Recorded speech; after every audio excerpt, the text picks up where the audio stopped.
just mentioned, I'm going to be talking about the future of Android development. Now, this is a very high-level talk. It is not going to be any live code and not going to be very in-depth tech. But it's going to be like a good wrap-up, so it's the end of the day. And it's probably one of the more fun talks, I think. I quite enjoyed putting slides together for this one, just seeing what in the Android world, what things we might have to start thinking about, where the industry could be going. There's only so much I could fit into slides, so there's a lot that I've left off as well, but we can always continue the discussion afterwards. So I guess, yeah, what's this talk about now? I've just kind of mentioned it. We're going to be talking about the future of Android development, what's shaping the industry and how we can prepare for what's coming up, and also what I think in my eyes could be what we might see in the future. Now, it's probably polite for me to introduce myself at this point. So I'm Harriet Taylor. This is me in a nice professional photo. And I'm part of the apps team at Auto Trader over in Manchester. I've been there for about just under 7 years now. And I focus on the Android app there. But we do a lot of server-driven UI at the moment, so I feel like I am a spring developer. But, it's all Kotlin. Can I get a show of hands who's an Android developer here? Do we have any iOS? We don't care about bad taste. But no, just a few quick facts, just to break the ice, I suppose. I didn't actually grow up in England, I grew up in Tenerife, very far away. I studied electronic engineering at uni, and yeah, I've worked in tech over 8 years, so it's not always been as an Android developer. I have worked in wearable tech in the past as well, and also done a bit of electronics, like light stuff. That's a talk for another day though, lots of Bluetooth. So I suppose, just to chat about the impact of apps, 15 years ago, apps didn't really exist, if you think about it. People didn't use the phones the same way we do today. And now we've got just an example of maybe some of the larger apps in the world. Lots of ones I had to fit Auto Trader at the bottom because otherwise I would have got in trouble. That was an afterthought. Does anyone have a favourite app out of these on screen? Anyone want to shout now? I know, I'm not allowed. Someone say TikTok? Yeah. Why do you think TikTok is successful? Because of its algorithm and the ease of use, fluid UI, and then also the way it tailors to you. Yeah, so it just makes you want to return to the app, I suppose. I have been caught doing scrolling for hours by accident on TikTok and I had to uninstall it from my phone. So they definitely know what they're doing when they make that app. But I suppose, the apps, a lot of these have changed the world and the way we sort of operate on a day-to-day basis. I can't imagine leaving the house without Spotify or going on the road and not being able to listen to my music. I really dislike talking on the phone, so I use Uber a lot or Bolt. I can just order a taxi and not have to talk to someone. Instagram, I don't know if anyone remembers MSN Messenger back in the day. Yep. Right? I used to come back from school, log on to MSN Messenger. Now people just go on their phone and they've just got Facebook Messenger, you've got Instagram. It's changed a lot, I think, in quite a short space of time. If you think of previous generations and how they've sort of interacted with tech and how it's evolved over their lifetime. So again, there's a lot of other industries transformed by apps. So if you think of education with apps like Duolingo now, I've got quite a lot of friends that have been learning different languages just from the palm of their hands. Entertainment, like we mentioned, we've got Spotify, Netflix as well. I'm sure everyone's heard of those apps. Healthcare, that's been quite a big sort of boom recently. Apps like Palm or tracking apps as well. I use apps that integrate with my smartwatch just to track my steps every day. Again, fitness as well. MyFitnessPal, I didn't realise recently as well. I don't know if it's MyFitnessPal, but you can literally scan a photo of your food and it will tell you how many calories and what food's made of now, which I think is pretty cool. Automotive, Auto Trader. Tesla though, BMW as well. I've got a car, I use it all the time, so I can never remember where I parked it. I can just go on an app and it'll tell me where I am.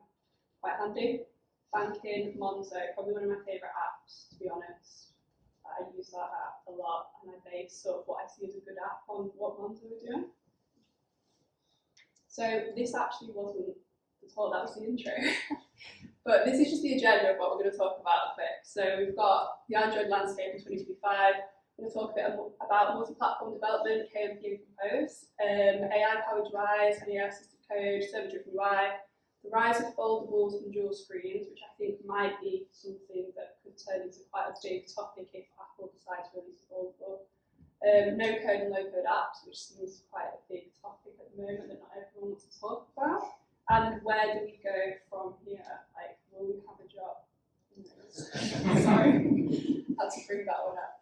So, talking about the Android landscape in 2025, I think the first commercial version of Android was released in 2008. So again, it's not that long ago. I think it was the HTC Dream, also known as the T-Mobile G1. Thanks to Jimmy's knowledge. But yeah, we're in an exciting era in 2025. There's tons of different devices that you can now use. Now, Android powers over 3 billion devices globally. Kotlin is now the dominant Android language. We've still got quite a lot of Java in our overall trade, but we're slowly moving towards Kotlin. A lot of our developers went to Kotlin Conf as well this last week, and it was announced that Meta's now joined the Kotlin Foundation Spring formed a partnership as well with Kotlin to improve the Kotlin support for their server-side development. So it's looking like the language is taken off quite a fair bit. Has anyone here used Kotlin? Yeah. Does anyone prefer Java over Kotlin? Real trick. And yeah, we've got like new trends like AI-driven UIs as well, AI-driven development. And multi-platform development is reshaping the way that we are building apps. So it's gaining a lot of traction. We've actually started using that a lot over at AutoTrader too. Now, there seems to be two main formulas at the moment, which is KMP, which is Kotlin and multi-platform. Has anyone here used that? Do you like it? Yeah, most people that use it seem to like it. And now, if you don't know what that is, it basically enables you to share Kotlin code across Android, iOS, web, desktop, and server side while keeping your native code as well. And it's matured significantly, like quite quickly. Has anyone used Compose Multiplatform, which is kind of like the Y side? Yeah. Quite a few people. More people than the last time I did this talk, so that's good. It means that it's growing. And it's basically a declarative framework for sharing UI across multiple platforms. So that's based on KMP and Jetpack Compose. And it is changing UI development across Android, iOS. I think at Kotlin Conf it was announced that iOS is now fully supported. It's now mature for Compose Multiplatform. So I don't know if Google are ever going to give us an update about Flutter. Who knows? But it looks like this is the way it seems to be going. And yeah, JetBrains are investing heavily, so they're doubling down on this ecosystem. Google seems to be as well, but yeah, I've not heard them mention it too much. At DroidCon, there was still a lot of Flutter tracks, as well as a few Compose, so I don't know if the battle is yet to be won. I know which one I support. Now, again, I'm just going to talk briefly over loads of the different topics that I mentioned before, and we can have a chat at the end. Needed, but AI-powered dynamic UIs, a bit of a mouthful, that one, and AI-assisted code. So AI-powered UIs, they're like interfaces that leverage artificial intelligence. They dynamically adjust and enhance the user experience, and that's sort of based on data and user behavior in the app and the sort of context that you're operating within. So instead of using a static design, the UIs can evolve in real time based on how the users are sort of interacting with the apps, and it makes them a lot more intuitive. I think I have a little video here, and this is Google's Material View, which uses like dynamic theming. So, yeah, let's play in. So basically, it adjusts UI colours and layouts and elements based on the user preferences and like the device themes that you've got set up in the context. So apps like Gmail and YouTube already support this type of dynamic theming. I think we're going to see this a lot more. I have been saying AutoTrader, I think AutoTrader app, but who knows if I'll get that one, because I think you can at the moment lock it down to not allow users to sort of personalise their apps. But if people are demanding that, we might have to start opening up to allowing them to do that. Spotify are really, really good at dynamic layouts, and based on the way you interact with your app, my app will look completely different to someone else's because they know what type of playlist I might want to listen to. And yeah, based on your listening habits as well, it'll show what high content. So AI assisted code generation. Has anyone used any of this? Yeah, it is a bit of a game changer, isn't it? I've used Copilot. I've not really used the Android Studio bot that much. I have used ChatGPT a bit back in the day, copy and pasting, but it's not as efficient. If you've not been using it, do you have plans to in the future? Yeah, because I feel like most people are using it now. It seemed like to begin with there was a bit of pushback, and not everyone wanted to sort of succumb to AI, but we're getting there now. So I suppose the Android Studio bot, I've watched quite like a few different examples and seen where it's been going, but you can type in like build a login screen with Compose and it can generate example code of how to do that and generate boilerplate UI code. Now a lot of the time you do have to know what you're doing and add in additional input, so it's not like you can just go in there and write an app from scratch, but I feel like it's just going to get better. And server-driven UI, has anyone used that here? That's all. Yeah. Have you been using it a while? Did you create it in-house? Yeah, we have that out for about a year or so now. Yeah. Or is that the same for like everywhere else? Yeah. Do you find it easier to like develop? Yeah. Yeah, like we've been doing it at Autotrade. I think it's about 5 years now. So we're trying to make all new features using our server-driven UI where possible, like stuff like logging and handling like sort of sensitive data we can't always do in that way, but a lot of the time we try to use it. And the difference between server-driven UI and one that's not, so like this is how we used to have our clients, so client-based UI, and it's great for showing static content. So you basically, say we've got the illustrated services here, you just request the advert, which is like a car advert. In case you don't know what Australia does, probably should have introduced that at the start. We sell cars. We're like a big marketplace, probably the biggest in the UK for cars. Get your data back, and then everything's pretty much done on the client side.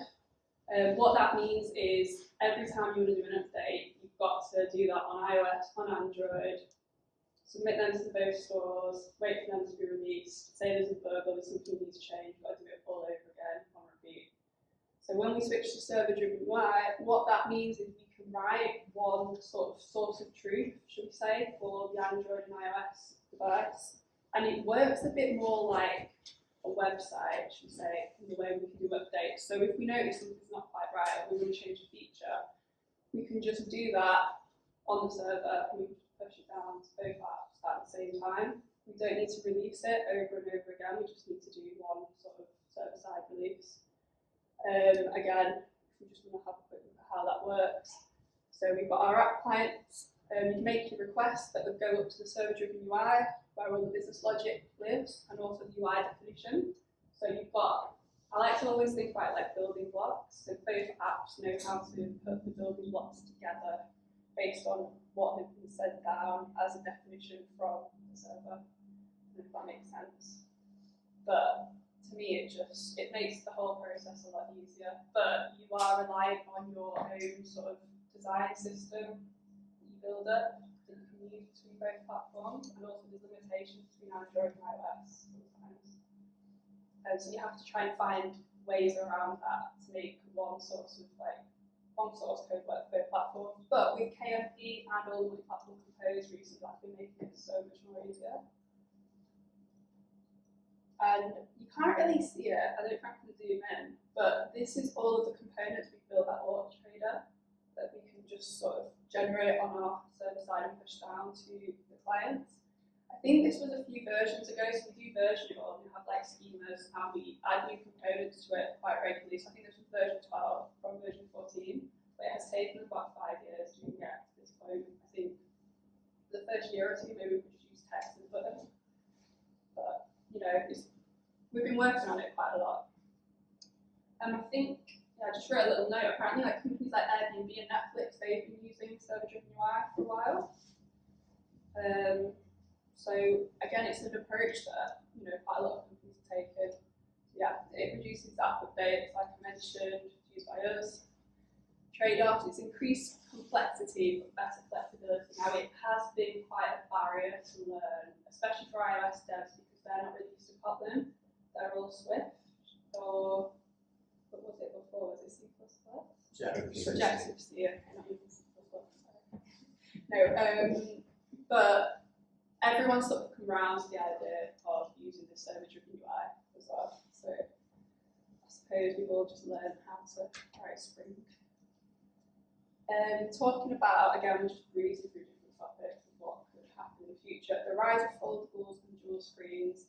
I used to think these were a fad, and I've not updated my phone because I'm still trying to decide whether I'm going to stick to a normal device or if I'm going to buy a foldable, if I'm going to flip, if I want one of the tablet ones.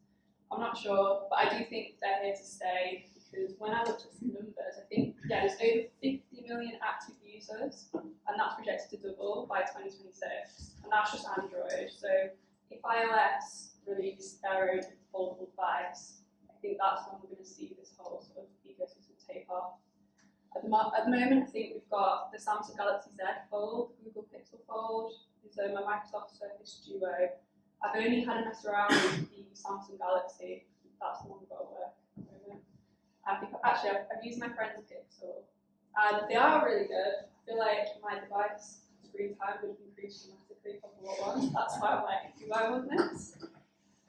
But I think when it comes to development, it is definitely something that we should be considering because if we're not catering for these different size layouts, it's going to be quite hard. We did have an issue at AutoTrade where one of the foldable devices was just a bit smaller than tablet, so when the device was opened, it didn't quite meet the resolution that we'd expect for tablet, and it wasn't looking correct.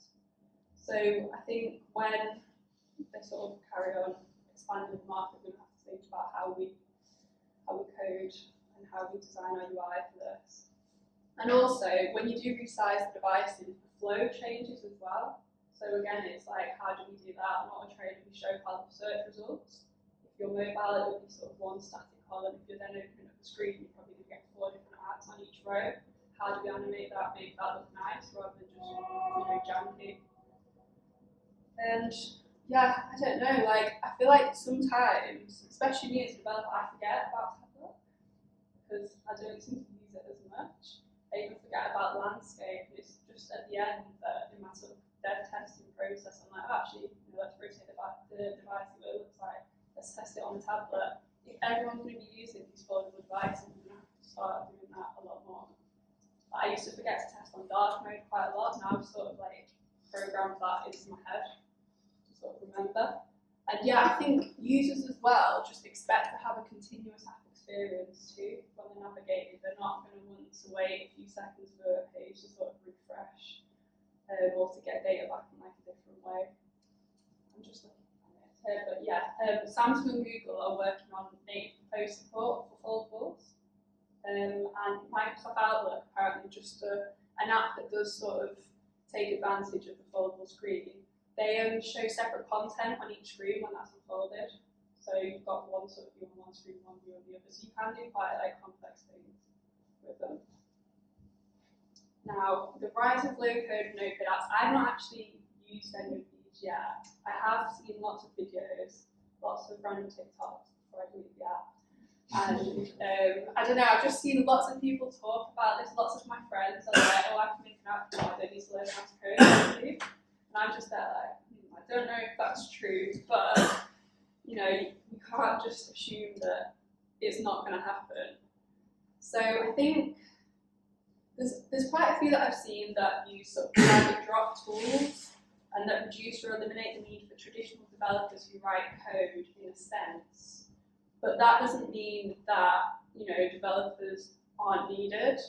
So I just found like this little graphic that kind of compared the two together.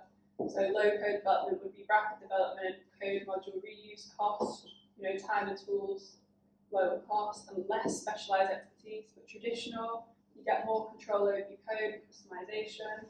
The language and tool is a bit more flexible. You've got other deployment options and the quality is a bit different. Now I think the way, in my opinion, this is going to go is that you're always going to need first. You're always going to need developers. Someone might be able to make a prototype and MVP with the whole drag and drop sort of situation, but you're still going to need that API knowledge and that business sort of logic knowledge to be able to make these type of apps. Because if not, everyone's just going to have the same app essentially, because they're all dragging and dropping the same thing.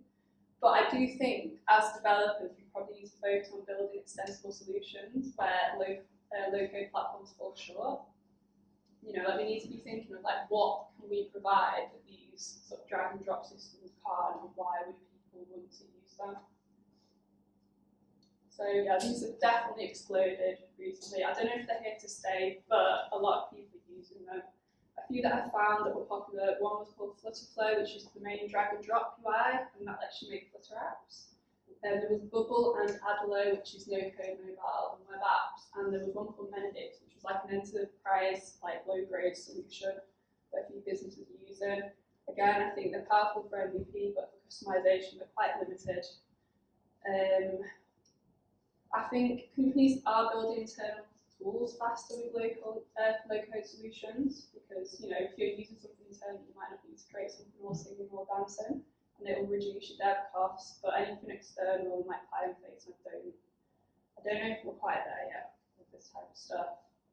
But yeah, AI-powered UI generation, back to the long word before, I think that is enabling non-developers to build UIs though, because you can sort of visualize and explain what you want to see, and you know it's quite easy for the AI to come up with that. But then obviously we're going to have to write the logic in the back end. So it's kind of like a WordPress, like Squarespace, I suppose, for apps.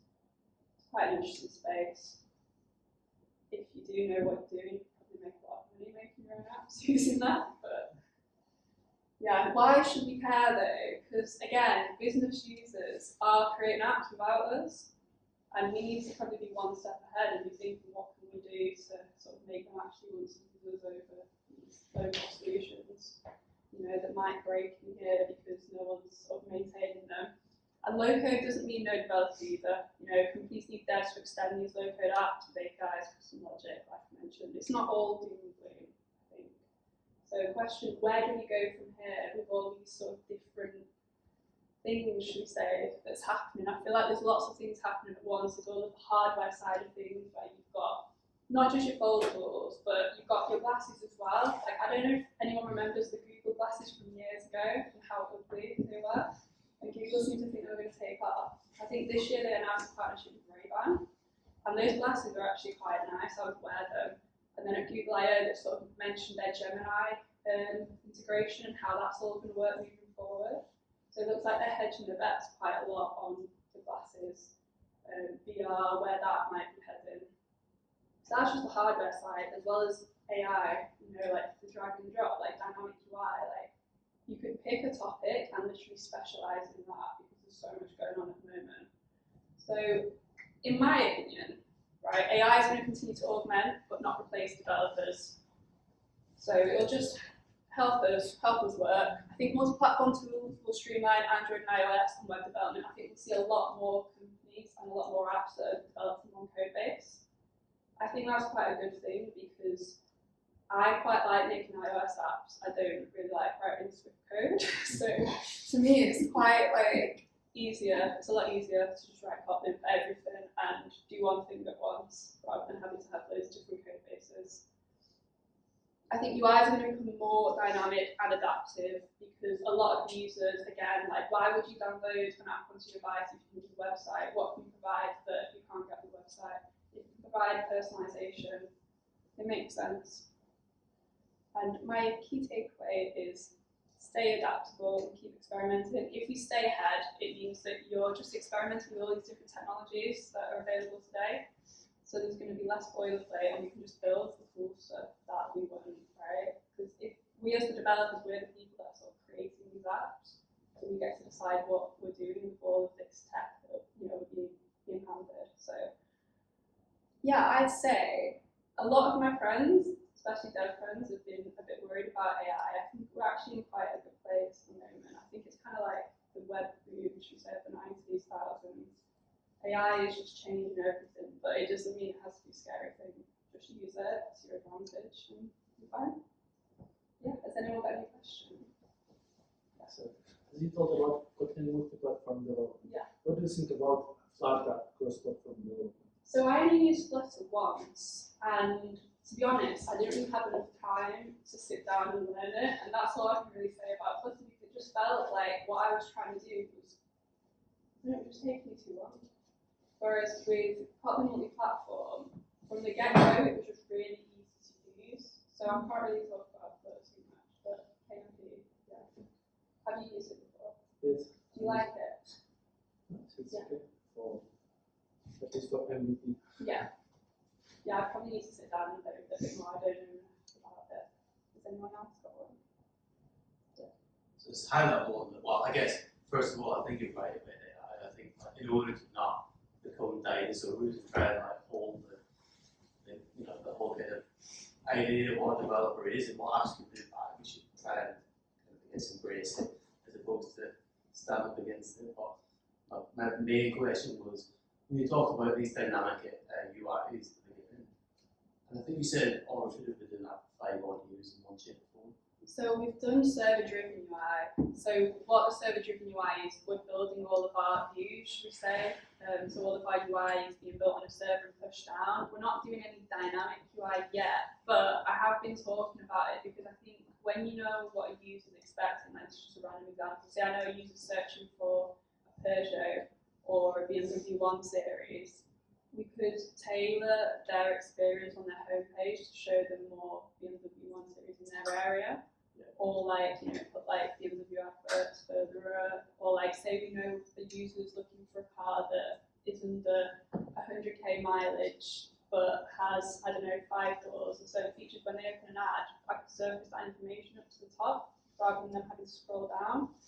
Like the dynamic UI is more thinking about what would the user want to see based on how they're interacting with the code. That leads me on to my question. So, like the place I've just left, which was a gambling app, we did some experimentation around this, and we essentially did some really simple changes, which we as developers across the whole team thought was sick, and we thought it was really cool, where if you did something as simple as having that at the back, it would surface that at the top, and if you didn't, it would surface other pieces at the top.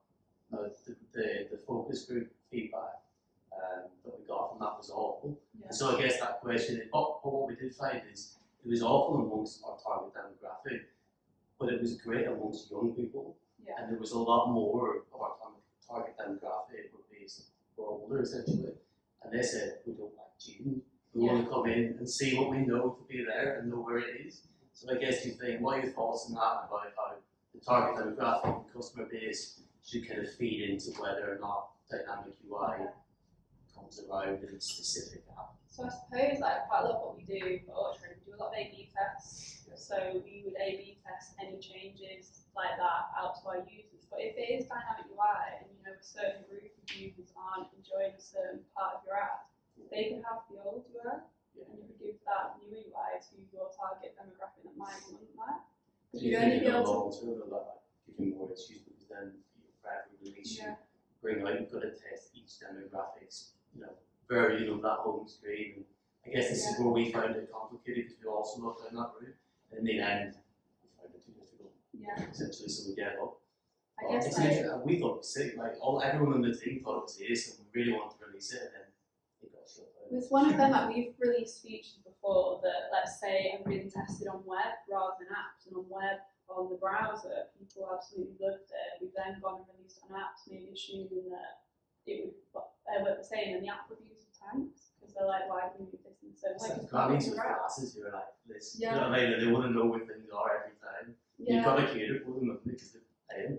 Well, I suppose like just A/B testing. This is why server-driven UI is quite good. You don't have to release the app to do any of that. You can just set up your A/B test on the back end and then just push it down, gather some data over 5 days, and you already know whether it's good or not, instead of having to like release apps over and over again. And you can just update it on the fly. Funny though, sometimes you find when you do your first release, you get a month of complaints, and then everybody loves it. What's that? I'm actually quite like that, but I've got my bad reviews, so I'll just carry on now. Nobody ever likes cheating. We actually had someone update a review. I think it was like this last month because we changed where running costs were, and then we actually was like, you know what, we'll change this sort of bit back, and then they went back and was like, oh, I've seen you've updated it, thank you. quite nice. It's like one great tool. Personal service. Yeah, well, they're plus user. What's the any chance for the order feeder plus if that even exists? No, we've not got that. But we do actually have people that come back a lot. Like, we get people that aren't even in the market buying cars, but they just enjoy browsing. You can usually tell who they are. Maybe it's getting into the weeds a bit because I feel like we're on a tangent a bit. But I was very curious. You were saying like with personalization and dynamic UIs, you can A/B test them, right? But I feel like is there not a bit of a limitation with A/B testing? You're just testing like usually conversions and maybe like the time it takes to complete an action. But like I guess with an example of dynamic UI, if you know that it exists somewhere but you don't know where it is, you probably eventually find it. So I'm saying this because I've got an axe to grind. On Netflix, for some reason, right, the first row, I don't use Netflix too much, sorry. The first row is usually like continue watching thing, which is all I do because I watch the same 5 things over and over and over again. But sometimes, I don't know why, they'll move other content above it, and they'll move continue watching like above the fold. So when you first open it, you'll just see all these things, right? So I know it exists somewhere, but it's like disappeared. So I guess the question is like, how do we make sure when we're testing that we're like actually testing the user's intent and not whether they can actually like eventually find it? I guess it all depends as well, because like in that case, like could Netflix have a reason that they want you to watch something else rather than what you want to do? Yeah. Like, do you know what I mean? Like, say for example, we get a big car manufacturer that wants an advert further up than someone else, even if we were getting user data saying they wanted, you know, something in a certain position, would that sponsorship money mean that we'd have to sort of put something over something else? Like, could Netflix be trying to promote a new show to you? Yeah, that's and they definitely know what what you're watching, so like, you need to start watching this at some point and doing something else. Yeah, I don't know. There's so many variants. Yeah, I think that the part of the problem is like a big metric is always time back, right? And like how long does the user spend looking for something rather than like how quickly can they actually perform the action they want to do. And I think it's that thing of like the user's needs ahead of like the product. Maybe they're just trying to keep you scrolling for a Probably. bit. But you know, it is a valid thing. Like, I've not actually implemented any of the dynamic sort of UI personalization. I want to because I think it sounds cool. But like you've mentioned, you've already seen some downfalls from it. Everything is I guess if you don't try it, you'll never know how it's going to perform either. And I do think that we're going to see it more and more. People, well, my demographic, not maybe others, but I do quite enjoy personalised experiences in apps. Yeah. So, any more questions? Not a question, but just to add on to both those points, basically, a lot of times we in my organization, we do surveys if we change something. So we just, after the functionality, we just ask, did you like this functionality, and very specific questions maybe to know more about it, basically. Do you build that in-house? Do you build that We in-house? just use Qualtrics for it. Right, so that was our issue because we tried to do that and Qualtrics was absolutely dire. So then we basically said we have to rip this out because it's causing us like legality issues in the way it's operating in 7 countries and like transmitting data when we told it not to. I think like that was why I found it difficult was you want that feedback unless you want to build a Kotlin.